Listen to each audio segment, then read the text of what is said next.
네, 다음 주제로 반도체 섹터를 말씀을 드리도록 하겠습니다. 8월 9일 주간 SK 하이닉스와 원익 IPS, SNS텍을 말씀을 드렸고요. 삼성전자와 ISC에 대해서도 좀 말씀을 드려왔습니다. 반도체 섹터를 주목할 수 있는 산업이 무엇일까? 디램 가격은 하락한다 그러고 추운 겨울이 온다라고 하는 외국계 증권 보고서가 많이 나왔습니다. 그런데도 불구하고 12월 30일까지 보낸 우리들에게 8만 전자와 13만 원 문턱까지 온 SK 하이닉스를 좀 보는 시기가 왔습니다. 그 중에 하나의 산업으로서 메타버스를 좀 말씀을 드릴 수 있을 것 같은데요. 메타버스를 서울경제TV에서는 누구보다도 조금 빠르게 업종 리포트를 통해서 소개를 해드렸고요. 이곳에서 새로운 디지털 전쟁이 일어날 것이고 이 메타버스라는 주제 안에서 여러 가지 하드웨어 그리고 투자자의 시선으로 보았을 때에 주가 수익을 올릴 수 있는 이야기들이 많이 나올 수 있다. 그리고 그 산업 안에 공통점으로 말씀을 드리자면 반도체가 모두 다 들어간다, 필요하다라는 말씀을 드렸습니다. 그 중에 LG이노텍에 대한 이야기도 좀 드렸고요. 그리고 나서 또 한 가지를 본다면 자이언트 스텝에 대해서는 자이언트 스텝은 메타버스의 컨텐츠를 제작하고 그리고 네이버는 메타버스의 플랫폼 대장주다라는 이야기를 메타버스 산업을 통해서도 좀 말씀을 드려왔습니다. 그 메타버스의 공통점으로 제가 말씀을 드렸던 게 CPU 반도체와 관련된 그리고 통신 인프라와 관련된 부분은 뿌리, 그리고 여러 가지 VR, XR 기기와 관련된 부분들은 줄기, 그리고 게임이나 컨텐츠와 관련된 부분들은 열매라는 이야기를 드리면서 여러 가지 산업이 그 안에 녹아들어 있고 그 안에서도 공통점을 찾아보면 22년도를 준비하는데 좋은 먹거리들이 보일 것입니다 라는 이야기를 12월 내내 방송을 통해서 많은 설명을 좀 드렸었죠.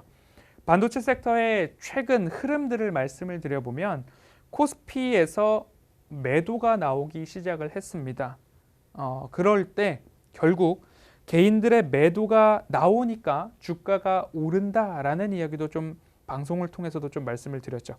반도체 업황의 반등에 대한 이야기를 드릴 때에 디램 가격 하락에 대한 말씀을 드렸고요.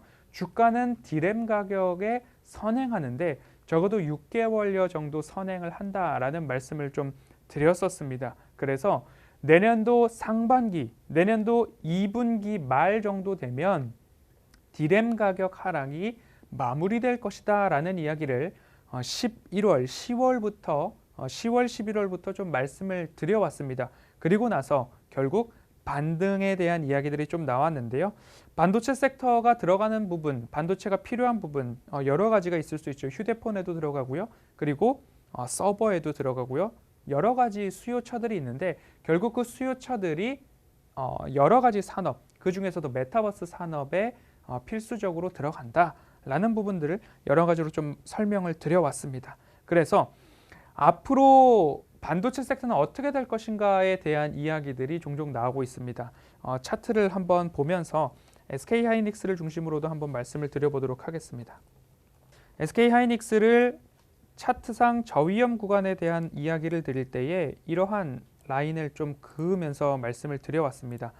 이 구간들에 있어서는 차트상 저위험 구간이기 때문에 지금 매수를 하는 게 어떨까요? 라는 이야기를 작전 리포트를 통해서 말씀을 드렸고요.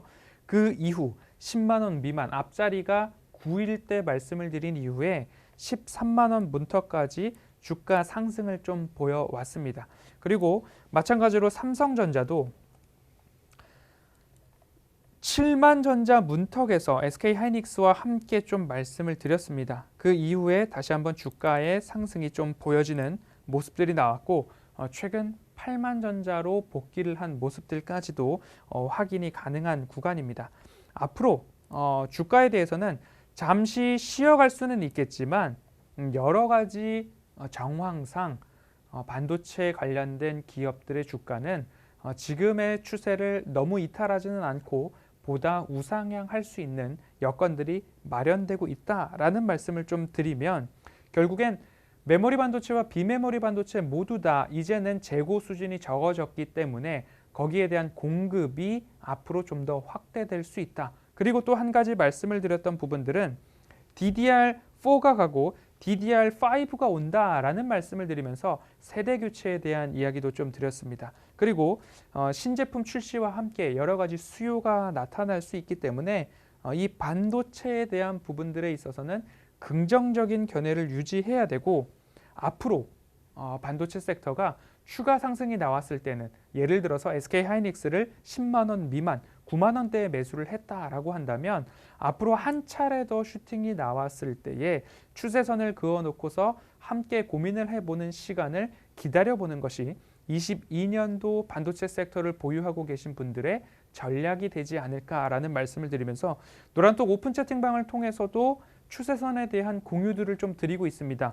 차트상 저위험 구간에 대한 부분들 말씀을 드렸고요. 그리고 SK하이닉스가 12만 원 선에서 일부 횡보 또는 되돌림 자리가 나올 수도 있습니다 라는 말씀을 드렸고, 이제 13만 원 문턱에서는 잠시 기간 조정이 나온다 하더라도 다시 우상향할 수 있는 그런 모습이 나올 것이다 라는 말씀을 드렸습니다. 여러 가지 이야기를 드릴 수는 있으나 이 이야기가 좀 핵심적이지 않을까 싶습니다. 2018년도 디램 가격의 상승폭은 약 154%였습니다. 그리고 21년도 디램 가격의 상승폭은 51%였습니다. 여기에서 결국 디램 가격이 아예 추세가 꺾여서 떨어질 것인가, 아니면 일부 조정을 받고 다시 우상향할 것인가에 대한 힌트가 나와 있는데, 디램 가격의 상승폭이 154% 오르니까 추세적으로 꺾여서 디램 가격이 하향하는 모습들이 나왔습니다. 그런데 지금은 50%밖에 상승폭이 오르지 않았기 때문에 여기에서 떨어질래야 떨어질 것이 그렇게 많지 않다라는 점들을 감안해 본다면 디램 가격에 대한 우려는 조금 시기상조였다. 그래서 이 가격이 22년도에 어디까지 올라가는지를 추적해 보면서 반도체 업황, 반도체 섹터 기업들의 주가 전망을 하는 한 가지 기준이 될 것이고요. 그리고 DDR4가 가고 DDR5가 온다라는 말씀을 드렸는데요. 그러면 서버를 공급하는, 그리고 서버를 운영하는 하이퍼스케일러라고 하는 아마존이나 구글이나 마이크로소프트 같은 기업들이겠죠. 이런 업체들에서 DDR5에 대한 이제 공급 요청들이 나올 것입니다.